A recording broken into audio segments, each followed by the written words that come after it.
1,00,000 మంది శివభక్తులతో కలిసి మహారుద్రాక్ష పూజలో పాల్గొనండి. వెంటనే కాల్ చేసి మీ పేరును నమోదు చేసుకోండి. సహజంగా మహిళలు అనంటే వాళ్ళకి ఒక ప్రోటోకాల్ ఉంటుంది. చదువైనా అవ్వకపోయినా పెళ్లి, టైంకి పిల్లలు, బరువు బాధ్యతలు, ఇవి రెగ్యులర్ సైకిల్ నడుస్తూ ఉంటుంది. అలాగే తనకి కూడా 10th తర్వాత పెళ్ళైంది. పెళ్లి తర్వాత పిల్లలు, కుటుంబ బాధ్యతలు ఇవన్నీ నడుస్తున్న టైంలో 8 ఏళ్లు బ్రేక్ తీసుకొని పిల్లల్ని చక్కగా స్కూల్కి పంపించిన తర్వాత she started to decide and focus on her self. అప్పుడు ఇండివిజువల్ గా ఈ మెడికల్ ట్రాన్స్క్రిప్షన్, పారామెడికల్ కోర్సెస్ ఇలాంటి కోర్సెస్ చేసి దాని తర్వాత డిగ్రీ పాస్ అయ్యి ఇప్పుడు ఏకంగా ఎంవిఆర్ ప్యూర్ న్యాచురల్స్ అని చెప్పి తనంతట తనే స్వయంగా బిజినెస్ ని సక్సెస్ఫుల్ గా రన్ చేస్తున్నటువంటి ఒక మహిళ ఆంటర్ప్రూనర్. ఒక చోట జాబ్ చేస్తూ, మరొక చోట బిజినెస్ చేస్తూ, ఇంకొక చోట చాలా మందికి ఇన్స్పిరేషనల్ గా నిలుస్తున్నటువంటి మాధురి కనగాల గారిని ఉమెన్ ఆంటర్ప్రూనర్స్ గా ఈ రోజు నేను ఇంటర్వ్యూ చేయబోతున్నాను. హలో మాధురి గారు, నమస్తే. నమస్తే అండి. ఎలా ఉన్నారు? బాగున్నాను మేడం. నేను చక్కగా ఉన్నాను, థ్యాంక్ యూ. ఈ ఇంటర్వ్యూ చేస్తున్నటువంటి ఒక ముఖ్య ఉద్దేశం, ఆడవాళ్ళు ఎప్పుడైనా సరే వాళ్ళు గట్టిగా ఫిక్స్ అయితే లైఫ్ లో ఏ స్టేజ్ లో ఉన్నా, ఏ పొజిషన్ లో ఉన్నా తిరిగి మళ్ళీ సక్సెస్ఫుల్ గా వాళ్ళు అనుకున్నది అచీవ్ చేయొచ్చు అన్న ఒక ఇన్స్పిరేషన్ నేర్చుకోవాలి మీలాంటి వాళ్ళందరి స్టోరీస్ విని అన్నది నా ఇంటెన్షన్ అన్నమాట. సో ఇందులో భాగంగా మీరు చెప్పండి మాధురి గారు, ఎప్పటి నుంచి స్టార్ట్ అయింది మీ జర్నీ? అసలు మీరు ఎక్కడ పుట్టారు, ఏంటి? ఇంటర్వ్యూ స్టార్ట్ చేసే ముందర ఒక్కసారి ఒక చిన్న డిస్క్లైమర్ ఇద్దాం అనుకుంటున్నాను. బిజినెస్ ఎన్ని కోట్లు టర్న్ ఓవర్ చేస్తోంది, బిజినెస్ సీక్రెట్స్ ఏంటి, ఇలాంటివి మాట్లాడడం నా ఉద్దేశం కాదు. ఆ స్టోరీలోంచి మనం ఏదన్నా ఒక ఇన్స్పిరేషన్, మోటివేషన్ తెలుసుకోవాలి, నేర్చుకోవాలి, 10 మందికి ఉపయోగపడాలి అన్నదే నా సంకల్పం. సో చెప్పండి మాధురి గారు. నా పేరు మాధురి అండి. మాది కృష్ణా జిల్లా శ్రీకాకుళం అండి, ఘంటసాల మండలం. నేను 10th క్లాస్ వరకు అక్కడే చదివాను. 10th క్లాస్ వరకు అంటే నేను day 1 నుంచి స్కూల్కి వెళ్ళింది అయితే లేదు. డైరెక్ట్ 6th ఎంట్రన్స్ రాసి 6th to 10th చదివాము. అదేంటి మరి LKG నుంచి 5th వరకు? అది అమ్మ ఇంట్లోనే చెప్పేవాళ్ళు, నాన్న వెల్డింగ్ చేసేవాళ్ళు. సో దాని మూలాన అటు ఇటు అంటే కొన్ని రోజులు కలకత్తా, అలాగా శ్రీశైలం, నాగార్జున సాగర్ ఇవన్నీ అలాగా తిరుగుతూ స్కూల్స్ అనేది ఏంటో అనేది తెలియకుండా అలాగా డైరెక్ట్ 6th ఎంట్రన్స్ రాసి నేను 6th to 10th చదివాను. 10th అవ్వగానే నాది మ్యారేజ్ అయిందండి. మ్యారేజ్ అయిన తర్వాత ఇంటర్ సరే 10th లో ఎక్కువ మార్కులే వచ్చినాయి. ఐ థింక్ 400+ లాగా వచ్చినాయి. సో ఇంక బాగానే చదువుతున్నారు కదా అని చెప్పి మళ్ళీ ఇంటర్ జాయిన్ చేశారు. కానీ ఇంటర్ 2nd ఇయర్కి వచ్చేసరికి నేను మా పాపని కన్సీవ్ అయ్యాను. ఇంటర్కే బేబీ కూడా. So inter 2nd year conceive అయ్యేసరికి ఇంకా నాకు ఫిజిక్స్ అంటే ఇంటర్ లో వచ్చేసి నేను ఎంపీసీ తీసుకున్నాను. అంటే అసలు 10th క్లాస్ కల్లా మీరు ఎందుకు పెళ్లి చేసేసుకున్నారు? చదువుకుంటారని చెప్పకపోయారా ఇంట్లో? అప్పట్లో ఇది రాలేదు మేడం. అంటే చేస్తాము అన్నారు, ఇంకా ఎదురు చెప్పే ఇది లేక అలాగా సరే ఇంకంతే సరే అని చెప్పి చేసుకున్నా. తర్వాత ఇంటర్ చదివించారు, మా వారే చదివించారు ఇంటర్. సో 2nd ఇయర్ వచ్చేసరికి పాపని కన్సీవ్ అంటే మా పాప పుట్టింది, ఇంకా కన్సీవ్ అయ్యాను. సో ఎంపీసీ గ్రూప్ తీసుకున్నాను. ఫిజిక్స్, కెమిస్ట్రీ డ్రాప్ అయిపోయింది ఇంటర్ లో వచ్చేసరికి. ఇంకా అప్పుడు చదువుకి ఇంకా బై చెప్పేయాల్సి వచ్చింది. తర్వాత 8 years అంటే 96 నుంచి 2002 వరకు నేను ఇంకా స్టడీస్ వైపుకి వెళ్ళలేదు. పిల్లలు స్కూల్కి వెళ్ళిపోవటం స్టార్ట్ చేశారు. ఇంకా ఖాళీగా ఉండటం దేనికి అని చెప్పని మళ్ళీ స్టడీస్ స్టార్ట్ చేద్దాం అన్న టైంలో పారామెడికల్ కోర్సెస్ గురించి తెలిసింది.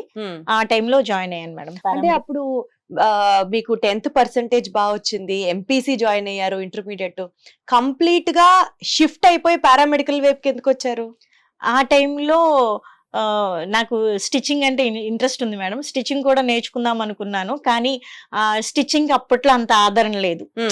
బట్టలు కుట్టుకుంటాం ఏంటి, ఇది వద్దు అని చెప్పని అన్నారు. సో ఆ టైంలో అంటే అరౌండ్ నవంబర్ ఆ టైంలో పారామెడికల్ కోర్సెస్ ఓపెన్ గా ఉన్నాయి, సీట్స్ అనేది ఖాళీగా ఉన్నాయి, ఆ ఆపర్చునిటీని యూటిలైజ్ చేసుకుందాం అన్న కాన్సెప్ట్ లో నేను దాంట్లో జాయిన్ అయ్యాల్సి వచ్చింది madam. Okay. So paramedical courses అట్లా చేశారు. Diploma DMLT, diploma in medical lab technology. So ఆ టైంలో నేను global institute of medical sciences లో జాయిన్ అయ్యాను మేడం. నేను ఒక్కదాన్ని స్టూడెంట్ని. నా తర్వాత ఇంకొక అమ్మాయి జాయిన్ అయ్యారు, జెన్నీ అని చెప్పని. మీ ఇద్దరమే ఉండటం మూలాన మమ్మల్ని Bharat institute of medical sciences పంపించారు. అంటే క్యాంపస్ మార్చారన్నమాట. క్యాంపస్ మార్చారు. మీరిద్దరే గర్ల్స్ స్టూడెంట్స్. అందరూ బాయ్స్ ఉన్నారా? లేదు మేడం, అసలు మా కాలేజ్ లో జాయిన్ అవ్వలేదు. ఓయమ్మా. అంటే పారామెడికల్ కోర్సెస్ సీట్స్ అన్ని ఫిల్ అయిపోయినాయి, బట్ ఆ పర్టికులర్ కాలేజ్ లో అడ్మిషన్స్ జరగలేదు. అచ్చా, ఓకే. సో నవంబర్ వచ్చేసరికి అడ్మిషన్స్ ఏమీ జరగలేదు కాబట్టి మమ్మల్ని ఆ టైంలో తీసుకోగలిగారు. సో అట్లా మీరు ఎంటర్ అయ్యాను. అండ్ ఇంకా గర్ల్ స్టూడెంట్స్ ఎవరు లేరు. ఇంకా అందుకని తీసుకుని వెళ్ళి మమ్మల్ని Bharat institute of medical sciences దానిలో కూర్చోబెట్టేవాళ్ళు. ఓకే. సో అలాగా పారామెడికల్ దానిలో జాయిన్ అయినప్పుడు నాగేశ్వరరావు గారు అని చెప్పని ఇప్పుడు నేను ఈ స్టేజ్కి ఉండటానికి పెథాలజీ సబ్జెక్ట్ మీద ఒక అవగాహన రావటానికి కానీ, దాని మీద ఇంట్రెస్ట్ ఉండటానికి కానీ, మనం ఏదైతే నేర్చుకుంటామో మనం అప్పుడే ఇంట్రెస్ట్ స్టార్ట్ అవుతుంది. ఒక సబ్జెక్ట్ మీద వాళ్ళు చెప్పే లెక్చర్ని బట్టే మనకి ఇంట్రెస్ట్ స్టార్ట్ అవుతుంది. అవును. నేను ఇప్పుడు నేను ఇప్సిటీ డయాగ్నోస్టిక్స్ అండ్ రీసెర్చ్ సెంటర్ లో ఆ రీసెర్చ్ పర్పస్ దానిలో ఒక టెక్నీషియన్ గా వర్క్ చేస్తున్నాను, చీఫ్ టెక్నీషియన్ గా వర్క్ చేస్తున్నాను. సో ఆ రోజు ఆయన చెప్పిన, నాగేశ్వర గారు చెప్పిన సబ్జెక్ట్ మూలానే నేను ఈ స్టేజ్ లో ఇప్పటికి ఇలా ఉన్నాను అంటే రీజన్ అదే అనుకుంటాను. అంటే ఆ టైంలో ఆ సబ్జెక్ట్ మీద ఉన్న గ్రిప్, ఒకసారి ఆయన సబ్జెక్ట్ చెప్పారంటే అసలు ఇంటికి వెళ్ళి చదవకపోవడం ఉండదు, లైఫ్ లాంగ్ అన్నమాట. అలా గుర్తుంటది, పేజ్ నెంబర్ తో సహా చెప్తారు సార్ చెప్పేటప్పుడు. అలాంటి పేజ్ లో ఉంటది, ఇప్పుడేం తీయద్దు, ఇంటికి వెళ్ళిన తర్వాత చదవండి, చూడండి అని చెప్తారు. బుక్ తీయకుండానే సార్ లెసన్ చెప్తారు. ఒకవేళ ఆ పేజ్ ఘాట్కర్ బుక్, ఘాట్కర్ అంటే సార్ చేతిలో ఫస్ట్ ఎడిషన్ నుంచి ఎన్ని ఎడిషన్స్ వెళ్తాయో అన్ని ఎడిషన్స్ కొంటారు. అవును అవును. అంటే సార్కి అది బాగా అలవాటు. నాకు అది బాగా, అంటే దానికోసమే నేను బుక్ ఎగ్జిబిషన్కి వెళ్ళేదాన్ని. జనవరి 1 నుంచి 10వ తారీఖు వరకు PWD గ్రౌండ్ లో ఎగ్జిబిషన్స్ పెడతారు కదా విజయవాడలో, దానికోసం ప్రతి సంవత్సరం దానికోసం వెళ్ళేదాన్ని. కానీ నేను వెళ్ళేసరికి ఎడిషన్స్ అన్ని అయిపోయాయి. ఓకే. అలాగా, అంటే ఆ సబ్జెక్ట్ మూలాన నేను ఇప్పటికి ఆ గ్రిప్ అలాగే ఉంది మేడం నా మైండ్ లో. సో ఆడియన్స్ అందరికి నాగేశ్వరరావు గారు అని ఎవరైతే గురువుగా చెప్తున్నారో ఆయన మా నాన్నగారు అన్నమాట. మాకు కూడా చిన్నప్పటి నుంచి, ఎస్పెషల్లీ నేను తమ్ముడు ఉండేవాళ్ళం. తమ్ముడికి నాన్న చదువు చెప్పడం చాలా తక్కువ, నా విషయంలో చాలా ఫోకస్డ్ గా కూర్చునేవారు. నాకు చెప్పేటప్పుడు కానివచ్చు, ఇప్పుడు మేము చూసాం కదా ఇలా క్లాసులు తీసుకోవాలి, పక్క రోజున ఈ టాపిక్ మాట్లాడాలి అంటే చిన్నపిల్లలాగా ఆయన కూడా కూర్చొని నోట్స్ రాసుకొని ఎక్స్ప్లెయిన్ చేసేవారు. ఆ నోట్స్ లో ఎట్లా రాసుకునేవారు అంటే పాయింటర్స్, ఇదిగో ఇలా ప్రిపేర్ అవ్వాలి అని చెప్పేవారు. ఇన్ఫాక్ట్ నేను స్టేజ్ మీదకి వచ్చి మాట్లాడడం కానీ, ఎలక్ట్యూషన్ కానీ, ఇవాళ నేను కూడా ఈ పొజిషన్ లో ఉన్నాను అని అంటే నాకు అసలు కెమెరా భయం లేకుండా వెనకాలండి నేర్పించింది మా నాన్నే. చాలా గర్వంగా చెప్తాను నేను అన్ని ప్లాట్ఫామ్స్ లో.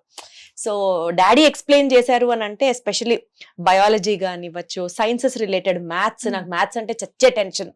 సో నా డాడీ ఎక్స్ప్లెయిన్ చేశారు అని అంటే అది అలా వెళ్ళిపోతుంది అంతే. బుక్ తీసుకుని చదవసరం లేదు. నాకు కార్ డ్రైవింగ్ కూడా డాడీ నేర్పిస్తేనే ఎక్కుతుంది.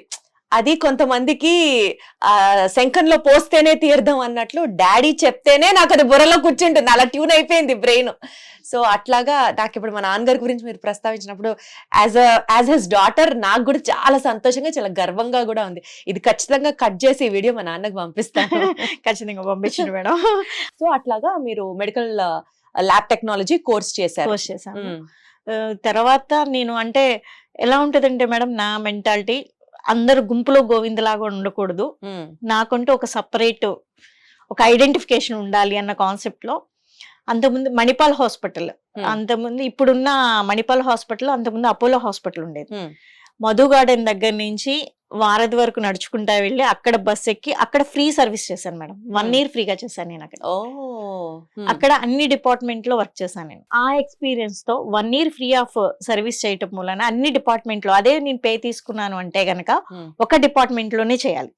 చేస్తే పెథాలజీ డిపార్ట్మెంట్ లో చేయాలి, లేదంటే బయోకెమిస్ట్రీలో చేయాలి, లేదంటే మైక్రోబయాలజీలో చేయాలి, లేదు అంటే వాళ్ళు ఏ డిపార్ట్మెంట్ లో ఇస్తే ఆ డిపార్ట్మెంట్ లోనే చేయాలి. అప్పుడు నాకు పే ఇస్తారు. అదే నేను పే తీసుకోలేదనుకో అన్ని డిపార్ట్మెంట్స్ ఎక్స్ప్లోర్ చేయొచ్చు. కానీ మరి ఫైనాన్షియల్ గా ప్రతి ఫ్యామిలీకి అవసరం ఉంటుంది కదా. ఒక మహిళ బయటికి వెళ్ళి పని చేస్తోంది ఫ్యామిలీని వదిలిపెట్టి అని అంటే ఫ్యామిలీ కూడా ఎంతో కొంత రిటర్న్ ఎక్స్పెక్ట్ చేస్తారు. లేదు మేడం, అక్కడ నాకు మంచి ఫ్రీడమ్ ఇచ్చారు మా వారు. సూపర్, అసలు 100% ఆ ఫ్రీడమ్ ఇచ్చింది మా వారే. ఆ క్రెడిట్ గోస్ టు అది నా హస్బెండ్ కే దొరుకుతుంది. సూపర్, అసలు చాలా సపోర్టివ్, చాలా అంటే చాలా సపోర్టివ్. ఎందుకు అని నేను చెప్తున్నాను అంటే, జనరల్ గా ఎవరైనా కానీ సంపాదించడానికే మనం చదువుకునేది దానికోసమే అన్డౌటెడ్లీ. కానీ అలాంటి సిచ్యువేషన్ లో నేను వెళ్ళి నేర్చుకుంటాను, చదివించింది ఆయనే, నేను వెళ్ళి నేర్చుకుంటాను అంటే జీతం రాదు కదా, నువ్వు నేర్చుకోవద్దు అన్న ప్రశ్న నా దగ్గరికి రాలేదు. ఎట్ ద సేమ్ టైం నేను కూడా ఇక్కడ నుంచి మధు గార్డెన్ దగ్గర నుంచి మనం బస్ స్టాండ్కి వెళ్ళి బస్ స్టాండ్ నుంచి ఇంకో బస్ ఎక్కాలి. నేను మణిపాల్ హాస్పిటల్ కి, అంటే అప్పుడున్న అపోలో హాస్పిటల్ కి వెళ్ళాలి అంటే. కానీ అసలు నన్ను ఫ్రీగా చదివించిందే కాకుండా నేను ఫ్రీ సర్వీస్ చేసేదే కాకుండా మళ్ళీ ఈయన డబ్బులు ఎందుకు అడగాలి అని చెప్పని మధు గార్డెన్ దగ్గర నుంచి వారధి వరకు నడుచుకుంటే వెళ్ళేదాన్ని. డబ్బులు మిగిల్చాలి. మళ్ళీ నేను జీతం తీసుకొచ్చి ఇవ్వకపోగా మళ్ళీ ఆయన చేత ఎందుకు పెట్టాలి. జస్ట్ ఆ వారధి వరకు 47V బస్సు, నాకు తెలిసి 47V. అంటే ఎంతసేపు పట్టేది మీకు? జస్ట్ ఇక్కడ నుంచి అప్పుడు కొంచెం సన్నగానే ఉండేదాన్ని మేడం, చాలా ఫాస్ట్ గానే వెళ్ళేదాన్ని. అంటే ఎంత ఫాస్ట్ గా వెళ్ళినా మధుకళ మండపం ఎక్కడ, మణిపాల్ హాస్పిటల్ ఎక్కడ? మణిపాల్ హాస్పిటల్ వరకు కాదు మేడం, వారధి వరకే వారధి వరకు. అక్కడ 47V ఎక్కేదాన్ని. జస్ట్ ఆ వారధంతల వరకు బస్ ఎక్కేదాన్ని. అయినా సరే అది దూరమే కదా, మధుకళ మండపం ఎక్కడ, వారధి దాకా ఎక్కడ? నడవడం అంటే చాలా ఎక్కువ నడిచినట్టే మీరు. నడిచేదాన్ని మేడం. అంటే మళ్ళీ ఈయన ఎందుకు అడగటం డబ్బులు. ఓకే, జస్ట్ ఆ 2 రూపీస్. అప్పుడు బస్ ఎక్కి దిగితే 2 రూపాయలు. వారధి వరకు వెళ్ళి ఆ వారధి నుంచి 47V బస్సు ఎప్పుడు వస్తుంది ఆయనకి తెలుసా ఆ విషయం? చెప్పాను నేను. అంటే నాకంటూ ఒక ఐడెంటిఫికేషన్ ఉండాలి అని ఒక గోల్ ఉండేది. సూపర్, ఇదే ఉండాలి మనిషికి. అంటే 100 మంది టెక్నీషియన్ లో 100 మందిలో మాధురి ఒకటి కాదు, మాధురినే ఒకటి, మిగతా 99 మంది ఇంకో వైపు. అలా ఉండాలన్న కాన్సెప్ట్ లోని నేను అక్కడ 1 year ఫ్రీ సర్వీస్ చేశారు. తర్వాత డైరెక్ట్ గా నేను వైవీరా హాస్పిటల్ లో మేడం ఉషా కోడెక్ సెంటర్ లో డైరెక్ట్ గా ల్యాబ్ ఇన్ఛార్జ్ గానే వెళ్ళాను. ల్యాబ్ ఇన్ఛార్జ్ గానే, ఎందుకంటే అన్ని డిపార్ట్మెంట్ లో నాకు టచ్ ఉంది. Perfect. At the same time అందరికన్నా కొంచెం ఏజ్ ఎక్కువే నాది. అంటే ఇప్పుడు నేర్చుకునే వాళ్ళందరిలో కన్నా కొంచెం ఏజ్, అంటే యూజువల్ గా ఇంటర్మీడియట్ అయిపోయాకో డిగ్రీ అయిపోయాకో వెంటనే 8 ఏళ్ళు గ్యాప్ ఉంది. ఆ కొంచెం మైండ్ మెచ్యూరిటీ ఉండటం కూడా నాకు ప్లస్ అయింది. దానికి తోడు మీరు అన్ని డిపార్ట్మెంట్స్ ఎక్స్ప్లోర్ చేశారు. అది ఆ సిచ్యువేషన్ ఎలా హ్యాండిల్ చేయాలి అని చెప్పి కంగారు పట్టడం అనేది లేకుండా ఆ సిచ్యువేషన్ తగ్గట్టు ఎలా మెచ్యూర్డ్ గా బిహేవ్ చేయడం అనేది ఆల్రెడీ నాకు వచ్చి ఉంటది ఈ ఏజ్ లో. సో అది ఈ నేర్చుకున్నది నాకు ప్లస్ అయింది మేడం. సూపర్ అసలు. ఓకే. సో అక్కడ 10.5 years వర్క్ చేశాను. వర్క్ చేసిన తర్వాత ఎందుకో బోర్ కొట్టింది. అబ్బా రొటీన్ లైఫ్, అంటే I mean routine investigations, lipid profile, creatinine, BUN, EHB, ఇది కాదు ఇంకొంచెం ఏదన్నా నేర్చుకోవాలి, ఇక్కడతో ఆగొద్దు అన్న కాన్సెప్ట్ లో మళ్ళీ అక్కడి నుంచి ఈ రవి అమెరికన్ క్యాన్సర్ కేర్ దానిలో జస్ట్ అప్లికేషన్ వేసాను. సార్ ఓకే అన్నారు, రమ్మన్నారు. అక్కడ జాయిన్ అయినా. అక్కడ ఏంటంటే క్యాన్సర్ డిపార్ట్మెంట్ లో వర్క్ చేశాను అన్నమాట. ల్యాబ్ ఇన్ఛార్జ్ నుంచి క్యాన్సర్ డిపార్ట్మెంట్ కి వెళ్ళి మళ్ళీ ల్యాబ్ ఇన్ఛార్జ్ అయ్యాను మేడం. అక్కడ ల్యాబ్ ఇన్ఛార్జ్, అక్కడ కూడా 10.5. దాంట్లో ఏం చేశాను అంటే జనరల్ గా నేను బయోకెమిస్ట్రీకి అనే జాయిన్ అయ్యాను. ఆ తర్వాత సారు ఇంట్రెస్ట్ చూసి ఓకే తిను చేయగలదు అని చెప్పి ఫ్లో సైటోమెట్రీ అని చెప్పి క్యాన్సర్ ఉందా లేదా అని డిటెక్ట్ చేయటం అనమాట. రైట్. ఓకే. దానిలో నన్ను స్పెషల్ గా బెంగళూరు పంపించారు మేడం. బెంగళూరు పంపించి నేర్చుకుని వచ్చాను నేను అది.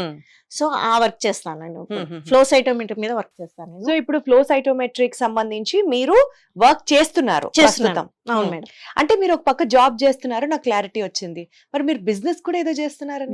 బిజినెస్ కూడా చేస్తున్నాను మేడం. అంటే కొన్ని సిచ్యువేషన్ లో ఒక దగ్గర చేస్తున్నప్పుడు అబ్బా ఇంత వర్క్ చేస్తున్నాము, ఇంత కష్టపడుతున్నాము, మనకి ఆ ఇంపార్టెన్స్ ఇవ్వను. నేను ఆల్రెడీ మీకు ఇందాక మెన్షన్ చేశాను, నేనే నెంబర్ 1 గా ఉండాలి, అంటే ఉన్న వాళ్ళలో స్పెషల్ గా ఉండాలన్న కాన్సెప్ట్ లోనే ఉండాలని చూస్తాను. కానీ కొన్ని సిచ్యువేషన్ లో అది మిస్ అయినప్పుడు మనకి కొంచెం హర్ట్ అవుతాం. ఆ హర్ట్ అయినప్పుడు వచ్చిన థాటే అన్నమాట. ఇంత కష్టపడుతున్నప్పుడు మనకి ఆ ఇంపార్టెన్స్ ఇవ్వనప్పుడు మనం ఎందుకు చేయాలి అలా అని చెప్పి జాబ్ మానేయలేదు. ఎందుకంటే అది నాకు ఫుడ్ పెట్టింది, అది నేను చాలా ఇంట్రెస్ట్ కొద్దీ నేర్చుకున్న సబ్జెక్ట్ అది. రైట్. అలాంటప్పుడు నేను దాన్ని వదలకూడదు. ఒకటేమో డబ్బు కోసం చెయ్యాలి అండ్ అలాగే మనకి బేసిక్ ఫుడ్ పెడుతుంది, ఇంకొకటి మన మనసు ప్యాషన్ చెప్పేటట్టుగా కూడా ఫాలో అవ్వాలి. ఇప్పుడు అది నాకు ఇచ్చేది సరిపోతుంది. కానీ నా పిల్లలు ఇద్దరు వర్క్ చేస్తున్నారు, నా హస్బెండ్ వర్క్ చేస్తున్నారు, నేను జాబ్ చేయకపోయినా పర్వాలేదు. కానీ నాకు డే 1 నుంచి నాకు ఒక ఐడెంటిఫికేషన్, మాధురి అంటే ఎవరు, పలానా టెక్నీషియన్ అని నాకు ఐడెంటిఫికేషన్ అక్కడ వచ్చింది. దాన్ని నేను వదలదలుచుకోలేదు. వాల్యూస్ ఇరగ తీసేస్తున్నారు మీరు అసలు. దాన్ని వదలదలుచుకోలేదు. ఇంకా అలాగా 10.5 years అక్కడ నేనేంటంటే స్పెషల్లీ ఫ్లో సైటోమెట్రీ మీద వర్క్ చేస్తున్నాను. అలాగే దాంతో పాటు ఫ్రోజన్ అని క్రియాస్టాట్ అని చెప్పని సర్జరీ చేసేటప్పుడు మనకు ఒక బయాప్సీ వస్తుంది మేడం. అప్పటికప్పుడు క్యాన్సర్ ఉందా లేదా అని వితిన్ ½ an hour లో మనం రిపోర్ట్ ఇవ్వాలి. అచ్చా, ఓకే. అది కూడా నేర్చుకున్నాను. ఇంకోటి ఐహెచ్సి అని ఇంకో టెస్ట్ ఉంటది, అది కూడా నేర్చుకున్నాను. స్పెషల్లీ ఈ 3 మీద వర్క్ చేస్తాను నేను. సూపర్. బయోకెమిస్ట్రీ నుంచి పూర్తిగా టర్న్ అయిపోయింది నా లైఫ్. సో బయోకెమిస్ట్రీ నుంచి ఇప్పుడు ఒక రకంగా చెప్పాలంటే రీసెర్చ్ వైపుకి టర్న్ అయింది చెప్పొచ్చు. సో అక్కడి నుంచి ఇప్పుడు coming to your business sector, ఏం బిజినెస్ చేస్తున్నారు మీరు అండ్ ఆ ఆలోచన ఏంటి? ఆ ఆలోచన ఏంటంటే ఎంవీఆర్ ప్యూర్ న్యాచురల్స్ అనేది ఎలా వచ్చింది అంటే నేను చేసేది క్యాన్సర్ డిపార్ట్మెంట్ లో వర్క్ చేస్తున్నాను. సో అక్కడికి వచ్చేసరికి అందరూ చిన్న చిన్న పిల్లలు, అంటే చిన్న వాళ్ళ దగ్గర నుంచి పెద్ద వాళ్ళ వరకు కెమికల్స్ డే 1 నుంచి మనం మార్నింగ్ లేచిన దగ్గర నుంచి ఎండ్ ఆఫ్ ది డే వరకు మనం అన్ని కెమికల్స్ తీసుకుంటున్నాం. అంతకుముందు పాత రోజుల్లో బ్రష్ కి ఏమి ఉపయోగించేవాళ్ళు, బూడిద లైక్ ఇలాంటి కచ్చికలు, లైక్ ఇప్పుడు పేస్ట్ దాంట్లో కెమికల్, డిష్ వాషెస్ అంతకుముందు పాత రోజుల్లో బూడిదతో తోమేవాళ్ళు. కానీ ఇప్పుడు మనం వాడేది కెమికల్ సోప్ వాడుతున్నాం అన్ని. అంటే డే 1 ఇప్పుడు పాత రోజుల్లో కూరగాయలు ఎలా తీసుకునేవాళ్ళం, పక్కింట్లో ఏం పండినాయి, మీ ఇంట్లో మా ఇంట్లో దోసకాయలు పండినాయి, మీ ఇంట్లో సొరకాయలు ఉన్నాయా, ఆకుకూరలు ఉన్నాయా, ఇలాగా ఎక్స్చేంజ్ చేసుకునేవాళ్ళం. కానీ ఎక్కడ మనం కెమికల్స్ వాడిన కూరగాయలు ఎప్పుడు మనం తినేవాళ్ళం కాదు. ఇప్పుడు మనం సూపర్ మార్కెట్ లోకి వెళ్ళి తెచ్చుకునేది ఏంటంటే మొత్తం కెమికల్స్. సో దీని మూలాన అన్ని కెమికల్ డే మార్నింగ్ నుంచి నైట్ పడుకునే వరకు కెమికల్స్ యూజ్ చేస్తున్నాము. దాని మూలానే క్యాన్సర్ వస్తుంది అని చెప్పని నాకు ఒక క్లారిటీ వచ్చింది. నేను ఎందుకంటే క్యాన్సర్ డిపార్ట్మెంట్ లో వర్క్ చేస్తున్నాను కాబట్టి. సో అప్పుడు వచ్చింది ఏంటంటే ఎలాగో మనం ఒక బిజినెస్ చేయాలి అనుకున్నప్పుడు మళ్ళీ దానికి సంబంధించిన ఉత్పత్తులు వద్దు, సంథింగ్ అంటే ప్రజలకు హానికరం లేని ఉత్పత్తులు ఇవ్వాలి అన్న ఒక కాన్సెప్ట్ లో ఈ డిహైడ్రేషన్ యూనిట్ తీసుకున్నాను మేడం. అలాగే రైతులకు కూడా మంచి, ఇప్పుడు కూరగాయలు ఉన్నాయి, టమాటాలు ఏం చేస్తారు, రాబడి రావట్లేదని చెప్పి కుప్పలుగా పోసేసి వదిలేసి వెళ్ళిపోతారు. నేను అదే రేటుకి, అంటే ఎంతైతే ఉందో ఆ కుప్పలు అనేది పోయకుండా మీరు అదే రేటుకి నాకు ఇవ్వండి, నేను దాన్ని డ్రై చేస్తాను. మీరు ఒక టమాటా ఇచ్చారంటే దాన్ని డ్రై రూపంలో పౌడర్ ఫామ్ లో తీసుకొస్తాను నేను. ఓకే, సో ఆ యూనిట్ మీరు నడుపుతున్నారు.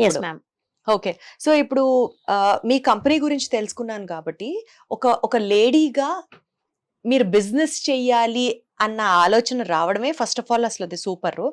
బట్ బిజినెస్ చేయడం అందరికీ చేత కాదు. అప్స్ అండ్ డౌన్స్ చాలా ఉంటాయి, ఫైనాన్షియల్ గా చాలా ప్రెషర్స్ ఉంటాయి, టెన్షన్స్ ఉంటాయి, ఇట్లా చాలా వింటూ ఉంటాం. మీరు ఏమన్నా పర్సనల్ గా అట్లాంటివి ఫేస్ చేశారా? నేను చాలా ప్రాబ్లమ్స్ ఫేస్ చేశాను మేడం. డే 1 నుంచే నేను ఒక పర్సన్ కి అమౌంట్ ఇచ్చి నేను నష్టపోయాను. అయ్యో, అంటే మనం బయటకు వచ్చినప్పుడు సెక్యూర్డ్ గా ఫీల్ అవుతాం. లేడీస్ ఎలా చూస్తామంటే బయట ఎవరైనా ఒక పర్సన్ మాట్లాడుతున్నారంటే వాళ్ళ ఒక బ్రదరు, ఒక ఫాదర్ నమ్ముతాం మనం ఈజీగా. అంటే మనం సెక్యూర్ గా ఉన్నామా లేమా అనే ఫీల్ అవుతాం, ఇంకా మిగతా ఏమి ఆలోచించాం. అలాగే ఒక పర్సన్ నమ్మి నేను ఒక అరౌండ్ 17 lakhs నేను ఇదయ్యాను. సో అవి ఎలాగోలా రిటర్న్ వచ్చినాయి, ఇంకా కొంత అమౌంట్ ఉంది. సో బేసిక్ అది రాంగ్ స్టెప్ పడింది. ఫస్ట్ మీరు బిజినెస్ పెట్టాలనుకున్నప్పుడే ఇంట్లో వాళ్ళు ఏమనలేదా అండి? ఎందుకంటే అందరూ అంటారు కదా, అనుకుంటే ఎలా ఉంటారు. అదే కదా, 17 లక్షలు అంటే చిన్న అమౌంట్ కాదు కదా. ఇంకోటి దీంట్లో ఇంకో ముఖ్య విషయం ఏంటంటే తెలుసుకోవాల్సింది, నేను ఏది అంటే ఈవెన్ స్టిల్ ఇప్పటికీ నేను ఎంత సంపాదిస్తున్నాను, నేనేం చేస్తున్నాను అని ఎప్పటికీ అడగరు. ఆయన అసలు మహానుభావుడు ఆయన. ఎందుకంటే ఆ ఫ్రీడమ్ నాకు ఇచ్చేసారు ఆయన. అంటే ఏం చేస్తున్నావు ఏంటి అని ఏమీ అడగరు. సో ఆ ఫైనాన్షియల్ మేనేజ్మెంట్ నేను ఎంతైతే సంపాదిస్తున్నా ఆ మేనేజ్మెంట్ మొత్తం నేనే చూసుకుంటాను. సో ఆ 17 లక్షలు పోయినప్పుడు కూడా ఆయన ఏమనలేదు?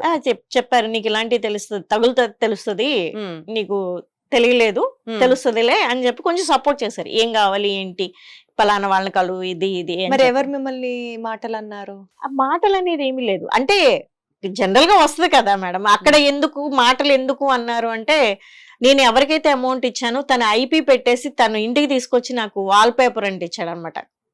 లాయర్ నేను నోటీస్ వచ్చి ఏదో నేనేదో తప్పు చేసినట్టు అతను తీసుకొచ్చి నా వాల్ కి స్టిక్ చేశాడు. ఆ సిచ్యువేషన్ లో ఈయనకి నాకు ఉన్న మాటలు బయటకు వచ్చేసినట్టే కదా. గోడకు వచ్చి ఎవరైతే స్టిక్ చేశారంటే అప్పుడు నలుగురికి వెళ్ళిపోయినట్టే కదా. అవును అవును అవును. అది ఎవరు తప్పు చేశారు అన్నది ఉండదు. పలానా వాళ్ళ ఇంటికి లాయర్ వచ్చి అంటించెళ్ళాడు. ఇరుగు పొరుగు వాళ్ళందరూ ఏదో ఒకటి అది ఏంటి అన్నది ఎవరికి తెలియదు.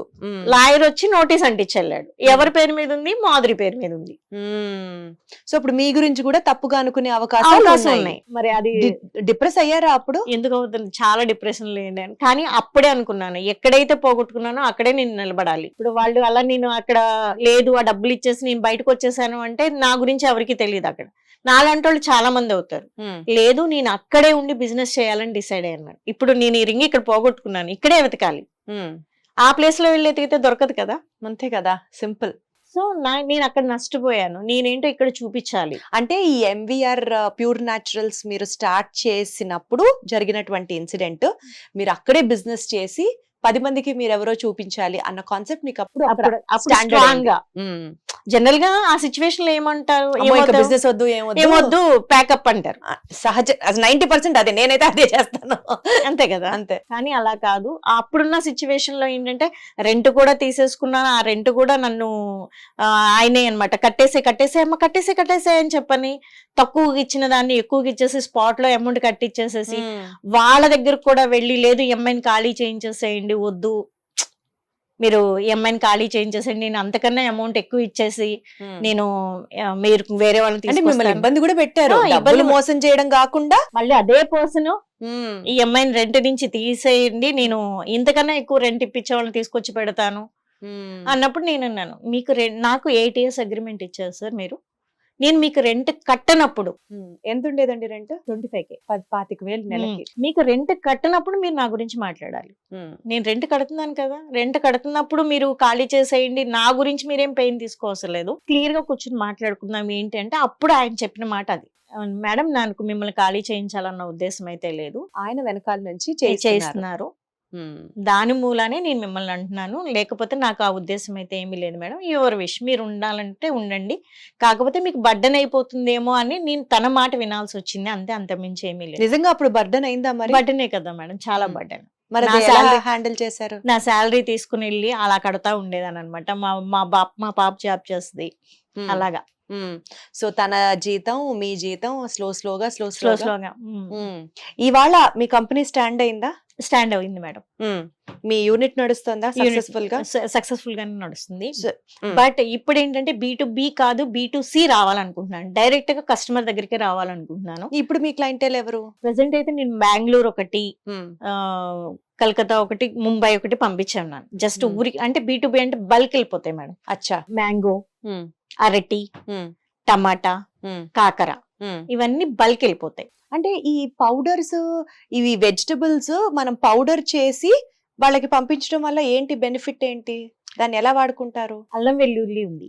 అల్లం వెల్లుల్లి ఇప్పుడు జనరల్ గా మనం వాడుకోవాలంటే నూరుకొని వాడుకోవాలి. అదే పౌడర్ ఫామ్ లో పేస్ట్ ఉంది అనుకోండి, అది పాడైపోయిందో అవలేదో తెలియదు మనకి. అవును అవును. అదే పౌడర్ అనుకోండి మేడం, రెడీ టు కుక్ కదా. సో అల్లం వెల్లుల్లి పౌడర్స్ ని వాటర్ లో కలిపేస్తే అది అల్లం వెల్లుల్లి పేస్ట్ అయిపోతుంది. నో కర్రీలో కలిపేసుకుంటే అంతే. ఓ, ఇలా ఇప్పుడు మీరు మీరు చేస్తారా? అల్లం వెల్లుల్లి పేస్ట్ కర్రీలో ఎలా వేస్తారు, వేపేటప్పుడు అలా దాని పేస్ట్ బదులు వెల్లుల్లి పౌడర్ వేస్తారు, అల్లం వెల్లుల్లి పౌడర్. అసలు ఇలాంటిది ఉందని కూడా తెలియదు నాకు. అదే టమాటాలు అయితే టమాటాలు బదులు టమాటా పౌడర్ అంతే. ఇంకా గ్రేవీగా కూడా వస్తుంది కర్రీ. టమాటాలు ఉడకటానికి టైం పడుతుంది. అవును. ఇప్పుడు నేను సపోజ్ నేను కర్రీ వండాలనుకుంటే నేను 2 years నుంచి చేస్తున్నాను, నాకు వెరీ ఈజీ చికెన్ కర్రీ వండటం. భలే ఉంది ఇది. జస్ట్ చికెన్ తెచ్చుకుంటాము, కడిగేసేసుకొని కొంచెం సాల్ట్ వాటర్ లో జస్ట్ ఒక 15 గంట 20 నిమిషాలు అటు పెట్టేసి తీసేసి ఆనియన్స్, పచ్చిమిర్చి, అల్లం వెల్లుల్లి పౌడర్, టమాటా, పౌడర్లు వేసేస్తారేమో మీరు. చక్క అన్ని కలిపేసి ఉప్పు కారం అన్ని కలిపేసి పక్కన పెడతాం. ఒక 1/2 hour అలా మొత్తం మ్యాగ్నేట్ చేస్తే అవి మొత్తం పట్టేస్తుంది కదా. అసలు ఈ రకంగా కూడా బిజినెస్ చేయొచ్చా అని నాకు ఫస్ట్ టైం అసలు తెలుసుకుంటున్నా నేను. నాకు అసలు మొత్తం మైండ్ అంతా పిట్టలు ఎగిరిపోతున్నట్లు ఉన్నాయి. అంతే కదా మేడం. ఇప్పుడు అల్లం పచ్చిమిరపకాయలు కొయ్యాలి, ఉల్లిపాయలు కొయ్యాలి, ఎంత టైం పడుతుంది, అల్లం వెల్లుల్లి పేస్ట్ చేయాలి, ఎంత టైం పడుతుంది. దీని మూలాన గ్యాస్ సేవ్ అవుతుంది, టైం సేవ్ అవుతుంది, ఆయిల్ సేవ్ అవుతుంది. కెమికల్ ఫుడ్స్ జనాలకి ఇవ్వకూడదు, న్యాచురల్ ఫార్మాట్ లో ఇవ్వాలి అని మొదలైన మీ ఆలోచన ఇలా డీహైడ్రేట్ చేసినటువంటి వెజిటబుల్స్ లోంచి చేసినటువంటి పౌడర్ తో ఈ రకంగా బిజినెస్ చేస్తున్నారు అంటే అమ్మ బాబోయ్, మీ బ్రెయిన్ కి 100,000,000 దండాలు. అసలు ఏమన్నా క్రియేటివిటీ నాది అసలు. దీంతో పాటు ఇంకో ప్రొడక్ట్ మీద నేను పేటెంట్ రైట్స్ తీసుకున్నాను మేడం. అది వచ్చేసి ఫైబర్. మోస్ట్ ఇంపార్టెంట్ ఫైబర్ మనకి గట్ హెల్త్ అనేది. అంటే మన ఏజ్ పెరిగే కొద్దీ గట్ హెల్త్ తగ్గుతూ ఉంటది, అంటే ఇంటెస్టైనల్స్ ఇది తగ్గుతూ ఉంటది. జనరల్ గా అంటారు ఈ టైంలో తినక ఏజ్ పెరిగింది నీకు అరగదు అని అంటారు. సో మన ఇప్పుడున్న సిచ్యువేషన్ లో ప్రోటీన్ ప్రోటీన్ ప్రోటీన్ ప్రోటీన్ అని చెప్పి ప్రోటీన్ వెనకాల పడుతున్నారు, కానీ ప్రోటీన్ డైజెస్ట్ అవ్వాలన్నా ఫైబర్ ఇంపార్టెంట్. రైట్. సో ఆ ఫైబర్ ని ప్లాంట్ బేస్డ్ అంటే న్యాచురల్ గా దొరికే ఫుడ్ ప్రెసెంట్ ఐటమ్స్ తో నేను ఒక ప్రొడక్ట్ తయారు చేశాను మేడం. దానిలో వచ్చేసి మీకు మునగాకు, అంటే అది మిరాకిల్ ట్రీ లైక్ మునగాకు దానికి అంటారు కదా మిరాకిల్. సో మునగాకు, కూర అరటి, బూడిద గుమ్మడి. జనరల్ గా బూడిద గుమ్మడి మనం పొద్దున్నే లేసి జ్యూస్ తాగుతుంది. ఫ్లాక్స్ సీడ్స్ ఖచ్చితంగా తీసుకోండి, గుండె బలానికి మంచిది అని చెప్పనంటే. చియా, సబ్జా, సిన్మన్ అంటే మైండ్ రిలాక్సేషన్ కోసం. సో వీటిలన్నిటి కాంబినేషన్ తో ఒక ప్రొడక్ట్ తయారు చేశాను మేడం. ఇవన్నిటికీ రిసర్చ్ కి సంబంధించి ఈ థాట్స్ అన్ని దాన్ని ఆర్టికులేట్ చేసి ఒక రెసిపీ లాగా చేయడానికి, ఒక ప్రోడక్ట్ లాగా తీసుకురావడానికి మీకు ఎవరు హెల్ప్ చేస్తారు? నేను ఎవరు ఏమీ హెల్ప్ చేయలేదు మేడం, నా అంతటికి నేనే మొత్తం రీసెర్చ్ కూడా నా మీదే చేసుకున్నా నేను. బామ్మో, అసలు మీకు అంత తెగింపు ఎక్కడి నుంచి వస్తుందండి? అంత ధైర్యం ఎక్కడి నుంచి వస్తుంది? మనం ఏదన్నా ఒకటి సాధించాలి అనుకుంటే సృష్టిలో ప్రతి అణువు మనకి సహకరిస్తుందండి మేడం. ఇది మాత్రం నేను చదివాను. మనం మనకి గట్టిగా సంకల్పం ఉంటే ప్రతి అణువు, ఆ సంకల్పం కనుక గొప్పగా మనం పెట్టుకుంటే ప్రతి అణువు సహకరిస్తుంది అని చెప్పి నేను ఎక్కడో చదివాను. కానీ అది 100% నిజమే మేడం. అంటే ఇప్పుడు మీరు ఇలా నమ్మినటువంటి మీ ఈ సిద్ధాంతం మీరు అది డెఫినెట్లీ ఫాలో అవుతూనే ఉండుంటారుగా మీ లైఫ్ లో. లైక్ ఫర్ ఎగ్జాంపుల్ ఒక మంచి జాబ్ కావాలని కావచ్చు, బిజినెస్ స్టార్ట్ చేయాలని కావచ్చు, ఇట్లా మీరు ఏమేమి నమ్మారు ఇంకా మీ లైఫ్ లో, అవి ఏమేమి జరిగాయి అంటున్నా? 100% ఇవి అని నేను చెప్పలేను, కానీ ఇప్పటి వరకు నేను అచీవ్ చేసినన్ని అవే. ఒకప్పుడు బందర్ రోడ్డు మీద నేను 1996 లో నా మ్యారేజ్ అయింది. అప్పుడు ఆటోలు ఏమీ లేవు, రిక్షాలు మాత్రమే ఉన్నాయి, సిటీ బస్సులు మాత్రమే ఉన్నాయి. ఒకసారి ఇమాజిన్ చేయండి, 96 లో మీకు బందర్ రోడ్ ఇలా ఉండేది కాదు. అవును, 100%. మా ఊరి బస్సు ఎర్ర బస్సు, అది బెంజ్ సర్కిల్ దగ్గర దిగి నేను కార్వే దగ్గర రావాలి, అంటే అక్కడి నుంచి ఇటువైపుకి రావాలి. అదే అక్కడ బెంజ్ సర్కిల్ దగ్గర దిగి సిటీ బస్ ఎక్కాలంటే ఇటు రోడ్ క్రాస్ చేసుకొని ఇక్కడికి వచ్చి సిటీ బస్ ఎక్కి ఇక్కడ నుంచి కార్వే దగ్గర అంటే పశువుల హాస్పిటల్ దగ్గర బస్ దిగి మళ్ళీ ఇక్కడ నుంచి రోడ్డు దాటాలి. అప్పుడు నాకు చాలా భయం వేసేది, అమ్మో ఈ రోడ్డు నేను దాటాలా అని. అక్కడ బస్ దిగేసి బెంజ్ సర్కిల్ దగ్గర బస్ దిగేసి రిక్షా ఎక్కి 5 రూపాయలు ఇచ్చి ఇంటికి వచ్చేదాన్ని. ఇప్పుడు అదే బందర్ రోడ్డు మీద నేను కార్ వేసుకుని హ్యాపీగా తిరుగుతున్నాను. ఎక్సలెంట్, అసలు మీరు మామూలు ఇన్స్పిరేషన్ కాదు. అంటే అప్పుడున్న భయం అది నాది. సో మనకంటూ ఒక భయం అనేది ఉండకూడదు. మనం ఏదన్నా సాధించాలంటే భయం అనేది మన మైండ్ లోంచి తీసేయాలి. అది నేను సాధించగలను అని చెప్పి మనం అది గట్టిగా నమ్ముకుంటే ఆ భయం అనే దాన్ని వదిలేసి హ్యాపీగా వెళ్ళొచ్చు. మాధురి గారు, ఇప్పుడు బిజినెస్ చేయాలనుకోండి చాలా మంది ఆడవాళ్ళు ప్రయత్నం చేస్తూ ఉంటారు. అది మధ్యలో లాస్ వచ్చిందనో లేకపోతే ఇతరత్ర భయాల వల్ల ఏదో ఒకటి వాళ్ళు వెనకడుగు వేస్తూ ఉంటారు. సో మీరు సక్సెస్ఫుల్ గా జాబ్ చేస్తూ, బిజినెస్ చేస్తూ, ఫ్యామిలీని చూసుకుంటూ ఇలా అన్ని రంగాల్లో సక్సెస్ఫుల్ గా ఉన్న మీరు బిజినెస్ చేయాలి అని అనుకునే ఆడవాళ్ళకి ఇచ్చే టిప్ ఏంటండి? మనం ఏదన్నా చేయాలి అనుకుంటే మంచి అంటే ఒక పట్టుదల అనేది మనలో ఉండాలి. ఆ పట్టుదలని సాధించుకుంటాకి ఏదైనా చేయగలగాలి అన్న సంకల్పం గట్టిగా ఉంటేనే మనం ఏదైనా దాన్ని రీచ్ అవ్వగలం. ఇప్పుడు మీరు ఇట్లా బిజినెస్ స్టార్ట్ చేయాలి అని అనుకున్నారు కదా, దీనికోసం మీరు ఏమేమి సాక్రిఫైసెస్ చేశారు లైఫ్ లో? నేను నా టయాన్ని సాక్రిఫైస్ చేశానండి 100%. నేను అంతకుముందు ఒక్క నిమిషం మాధురి గారు, మా నాన్నగారు కాల్ చేస్తున్నారు, ఒక్కసారి.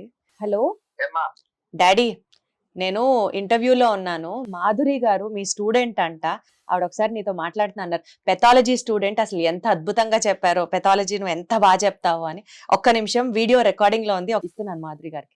Sir గుర్తుపట్టారా sir? గుర్తుపట్టానమ్మా, ఇప్పుడు గుర్తుపట్టా. అవునా సార్, ఎలా ఉన్నారు సార్? బాగున్నా. ఎక్కడున్నావు అమ్మా ఇప్పుడు? సార్ దీప్తి గారితో స్టూడియోలో ఉన్నాను సార్. మీ ఫ్రెండ్ నాగశ్రీ అని ఒక అమ్మాయి ఉండాలి కదా? అమ్మాయి హైదరాబాద్ లో ఉంది సార్. ఎంత గుర్తు సార్, నేను యాక్చువల్లీ ఫ్లో సైటోమీటర్ మీద వర్క్ చేస్తున్నా సార్. ఫ్లో నేర్చుకున్నాను. ఇప్పుడు ఇప్సిటీ డయాగ్నోస్టిక్స్ అండ్ రీసెర్చ్ అని చెప్పని యుఎస్ బేస్డ్ కంపెనీ సార్, దానిలో వర్క్ చేస్తున్నా సార్. రీసెర్చ్ దానిలో వర్క్ చేస్తున్నాను ప్రెసెంట్ ఇప్పుడు. థ్యాంక్ యూ సార్ గుర్తుపెట్టుకున్నందుకు. సార్ మీరు చెప్పిన పెథాలజీ గురించి ఇంట్రెస్ట్ ఉండి మాత్రమే నేను ఫ్లో నేర్చుకున్నాను. నేను రాగానే దీప్తి గారితో అదే చెప్పాను నేను. సార్ చెప్పినది అసలు ఇంటికెళ్ళి చదవాల్సినంత ఇది ఉండదు, ఆ ఇంట్రెస్ట్ కొద్దీ అంటే ఫస్ట్ కార్డియాక్ లో చేశాను సార్, తర్వాత పెథాలజీకి షిఫ్ట్ అయ్యాను, క్యాన్సర్ డిపార్ట్మెంట్ కి షిఫ్ట్ అయ్యాను. సో ఆ ఇంట్రెస్ట్ కొద్దీ ఫ్లో అండ్ ఐహెచ్సి కూడా నేర్చుకున్నాను సార్. చాలా ఎదిగావు. థ్యాంక్ యూ చాలా సంతోషంగా ఉంది. థ్యాంక్ యూ సంతోషంగా ఉంది. Okay sir, thank you sir గుర్తుపెట్టుకున్నందుకు. బాగా గుర్తుంది సార్. అదే అసలు అందరి పేరెంట్స్ అడుగుతున్నారు ఎంత గుర్తు. డాడీకి టీచింగ్ అంటే పంచ ప్రాణాలు. అసలు చిన్న పిల్లలాగా నోట్స్ రాసుకొని చెప్తాగా నేను ఆయన రివైజ్ చేసి అసలు ఆ బుక్స్ పట్టుకుని వచ్చేవాళ్ళు మేడం. అసలు అలా మోసుకొని ఆ గాడ్కర్ బుక్ తెలుసు కదా, తెలుసు, మీరు చూసే ఉంటారు. అంతలా పుస్తకాన్ని పట్టుకొని అలా మోసుకుంటా వచ్చేవాళ్ళు సార్. రోజు ఎందుకు సార్ అంటే ఆయన మళ్ళీ నోట్స్ రాసుకొస్తారు. అవును పలానా పేజ్ నుంచి ఆయన చెప్పేది ఏంటంటే ఈ పేజ్ నుంచి ఈ పేజ్ వరకు చెప్పాలని డిసైడ్ చేస్తారు. దాంట్లో మెయిన్ అసలు దాంట్లో ఉన్న ఆయన చదువుకొని వస్తే సరిపోతుంది, సారాంశం అయిపోతుంది. కానీ మళ్ళీ పేపర్ రాసుకొచ్చి మళ్ళీ దానిలో చూసి మళ్ళీ రిఫరల్ మళ్ళీ చూసుకొని మళ్ళీ దానిలోకి వెళ్ళి చూడండి ఇప్పుడు చూడకండి అని మళ్ళీ చెప్తారు. మళ్ళీ ఎందుకు మోసుకురావటం అని అనుకునేవాళ్ళం. సార్ ఎందుకు మళ్ళీ మోసుకొస్తారు ఇది అంటే అసలు ఎక్కడ తప్పు అన్నది పిల్లలకి చెప్పకూడదు. ఆయన డెడికేషన్ చాలు మేడం, సార్ నువ్వు బాగా ఎదిగా ఉన్నారు చాలు. నాకు హానెస్ట్లీ చెప్పాలంటే టెక్నీషియన్స్ అంటే ఇవేమి చేయరు మేడం, ఇవేమి చేయరు. అంటే ఓన్లీ బయోకెమిస్ట్రీ చేసుకుంటారు వెళ్ళిపోతారు అంతే. అదే మీకు ఇంట్రెస్ట్ ఉంది కాబట్టి సొంతంగా నేర్చుకొని అడుగడుగు ఎత్తుకి ఎదిగారు మీరు. సూపర్ అసలు. రైట్, మన ఇంటర్వ్యూకి వచ్చేస్తే ఇప్పుడు మహిళలు చాలా మందికి బిజినెస్ చేయాలని ఏదైనా ఒక చిన్నదైనా సరే స్మాల్ స్కేల్ ఇండస్ట్రీ లాగా, అది వంటకి రిలేటెడ్ కావచ్చు, ఏదైనా పచ్చళ్ళు పొళ్ళు ఇట్లా చాలా చాలా రకాలు ఉంటాయి. ఎగ్జాంపుల్ చెప్తున్నాం, కొంతమంది సోప్స్ మ్యానుఫ్యాక్చర్ చేస్తారు, కొంతమంది జూట్ బ్యాగ్స్ చేస్తారు, ఇట్లా డిఫరెంట్ ఆఫ్ సెక్టర్స్ ఉంటాయి. వాళ్ళందరూ వ్యాపారం స్టార్ట్ చేయడానికి ఫైనాన్షియల్ గా వాళ్ళకి సపోర్ట్ ఉండకపోవచ్చు. సో అలాంటి వాళ్ళందరికీ మరి ఏం చేయాలి అంటే ఫైనాన్షియల్ గా వాళ్ళు స్టాండ్ అవ్వాలి అంటే ఎంతో కొంత పెట్టుబడి ఉండాలి కదా. గవర్నమెంట్ ఇప్పుడు ఎంఎస్ఎంఈ స్కీమ్స్ అని చెప్పి చాలా తీసుకొచ్చింది మేడం. అదేంటంటే ఇక్కడ వరకే చెప్తున్నారు, బట్ గ్రామీణ ప్రాంతాలకు వెళ్ళి దాని గురించి ఎక్స్ప్లెయిన్ చేస్తే వాళ్ళు కూడా బయటకు వస్తారు మేడం. జనరల్ గా ఎంఎస్ఎంఈ స్కీమ్స్ గురించి మనకి పల్లెటూరులో కాకుండా పట్టణాల్లో మాత్రమే తెలుస్తుంది. అది గనక చెప్తే గనక వాళ్ళు కూడా తీసుకునే అవకాశం ఉంటుంది. సో మీరు బిజినెస్ పెడదాము అని అనుకున్న వెంటనే మీ ఫ్యామిలీ అంటే మీ హస్బెండ్ మీకు సపోర్ట్ చేసి డబ్బులు ఇచ్చారా? మీరు కూడా లోన్ తీసుకున్నారా? లేదు మేడం, అంటే ఆయన డబ్బులు ఏమి ఇవ్వలేదు. ఎందుకు అంటే నా డబ్బులు ఆయన ఏం తీసుకోలేదు కాబట్టి. ఓహో, సో మీ డబ్బులు చక్కగా మీరే పెట్టుబడిగా పెట్టారన్నమాట. అంతే. అంటే డే 1 నుంచి నువ్వెంత సంపాదించావు, నువ్వేం చేస్తున్నావు అని చెప్పి ఎప్పుడు అడగలేదు. అలా అని మళ్ళీ మీ ఖర్చులు కూడా ఆయన చూసేవారు కదా, అట్లా ఏం లేదు కదా? అలా ఏమీ లేదు. అందరం అంటే ఖర్చులు అనేది ఏదైనా కావాలి అంటే తెచ్చుకుంటాం. అంటే నాకు ఇది కావాలని ఎప్పుడు ఆయన అడిగింది లేదు. నాకేది కావాలో నేను తెచ్చేసుకుంటాను. ఇప్పుడు ఒక రూల్ ఉంటది, ఆయన ఏమైనా మనయ్యే కానీ మనయ్యే. టిపికల్ వైఫ్ మెంటాలిటీ ఇది. నేను కూడా ఇందులో భాగం. అంతే కదా మేడం, మనం జనరల్ గా మన ఖర్చులు ఆయనవే కానీ మన డబ్బులు మాత్రం మనవే. అంతే. అలా అని చెప్పి కుటుంబానికి అవసరం అయితే కావాలంటే మనం కూడా చేస్తాము. అడగాలి కదా, అంతే, అడిగితే ఇస్తాం. Super, very good. అడిగినప్పుడు అడగంది అమ్మాయిని అన్నం పెట్టదు. అలాంటి భార్యలు మనం ఎలా పెడతాము అంటే చాలా చాలా క్లారిటీతో ఉన్నారు మాధురి గారు. అయితే ఇప్పుడు ఎవరైనా ఇట్లా స్టార్ట్ చేయాలి అనుకుంటే ఇట్లా ఎంఎస్ఎంఈ ఆర్గనైజేషన్స్ కి ఇచ్చే లోన్స్ అవి ఉన్నాయంటారా? ఉన్నాయి. ఎట్లా అప్రోచ్ అవ్వాలి, ఎవరిని అప్రోచ్ అవ్వాలి? ఇప్పుడు ఎంఎస్ఎంఈ అని చెప్పి ఇప్పుడు మనకి ఇవన్నీ పెడుతున్నారు మేడం. ఇప్పుడు జనరల్ గా మొన్న ఎంఎస్ఎంఈ ఇది కన్వెన్షన్ సెంటర్ లో ఏదో జరిగినట్టుంది. అలాంటి వాటిలో మనం అప్రోచ్ అయినట్లయితే ఇప్పుడు బిజినెస్ ఎలా పెడుతున్నారు ఏంటి అని చెప్పి అలాంటి వర్క్షాప్స్ అలాంటి వాటికి వెళ్తే వాళ్ళే ఎక్స్ప్లెయిన్ చేసి చెప్తారు మేడం. ఒకటండి, ఫైనల్ గా కంక్లూడ్ చేసే ముందర సహజంగా ఆడవాళ్ళ మెంటాలిటీ అప్పుడప్పుడు, నాట్ అన్ని సందర్భాలలో, ఆడదానికి ఆడదే శత్రువు అని అంటూ ఉంటారు. ఓ పక్క జాబ్ చేస్తూ ఓ పక్క బిజినెస్ లో గ్రో అవుతున్నప్పుడు ఎవరన్నా విమెన్ మిమ్మల్ని డామినేట్ చేయడానికి ట్రై చేశారా? అంటే మిమ్మల్ని సప్రెస్ చేయడానికి ట్రై చేశారా? మీరు ఎప్పుడన్నా అలాంటి సందర్భాల్ని ఫేస్ చేశారా లైఫ్ లో? 100% ఫేస్ చేశానండి. జనరల్ గా మనకన్నా పక్కన వాళ్ళు ఎక్కువగా ఉంటున్నారు అంటే వాళ్ళలో మనకి పాజిటివ్ కన్నా నెగిటివ్ ఎక్కువ కనిపిస్తాము. నెగిటివ్ సొసైటీలో అలా ఉంటది. సో నాలో ఉన్న పాజిటివ్స్ కన్నా నెగిటివ్సే ఎక్కువ చూపించాలి అని చెప్పి చాలా మంది ట్రై చేశారు. బట్ మనకేం కావాలో అవి మాత్రమే తీసుకోవాలి. పక్కన వాళ్ళు తిడుతున్నారు కదా అని చెప్పి నేను డిప్రెషన్ లోకి వెళ్ళకూడదు. సో పొగుడుతున్నారు కదా అని నేను పైకి వెళ్ళకూడదు.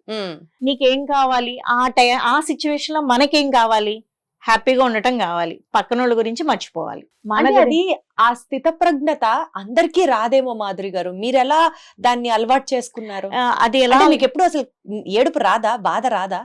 ఎందుకు రాదు మేడం, అందరూ ఉన్నట్టు నేను మనిషినే కదా. అదే కదా, మరి ఆ స్థిత ప్రజ్ఞత అది ఎలా వచ్చింది అని నేను ఎలా అనుకుంటున్నాను అంటే, నాది ఎట్ ద ఏజ్ ఆఫ్ 16 కి నాకు మ్యారేజ్ అయింది. సో అసలు ఏమీ తెలియని టైంలో నాకు మ్యారేజ్ అయింది. సో అలాంటి టైంలో నేను అత్తగారింటికి వచ్చాను. నాకు నా పేరెంట్స్ ఏమీ నేర్పలేదు. డే 1 కంటే ఏం తెలుస్తుంది, ఏమీ నేర్పలేదు. సో నేను ఎవరి దగ్గర నేర్చుకున్నాను, మా ఆడబడుచుల దగ్గర, మా అత్తగారుల దగ్గర, వీళ్ళ దగ్గరే నేర్చుకున్నాను. సో వాళ్ళ దగ్గర ఎలా ఉండాలి ఏంటి అన్నది వాళ్ళ దగ్గరే నేర్చుకున్నాను.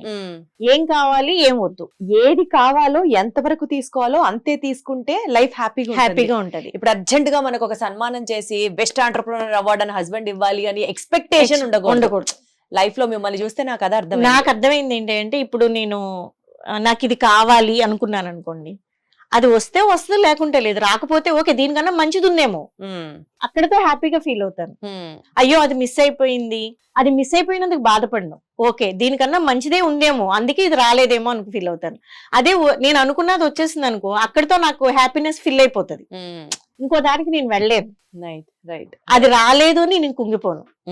ఓకే, దీనికన్నా బెటర్ ఆపర్చునిటీ నా కోసం ఇంకోటి ఏదో వెయిట్ చేస్తుందేమో, దానికోసం వెయిట్ చేస్తాను, కానీ ఇది పోయిందని బాధపడను. అందుకనే ఆవిడ అంత ఫ్రెష్ గా, ఎవరు ఎనర్జెటిక్ గా, ఎవరు యూత్ఫుల్ గా అట్లా అయ్యో. నవ్వుతూ చక్కగా పాజిటివ్ ఎనర్జీ బండల్ లాగా ఉన్నారు. Thank you so much Madhuri గారు.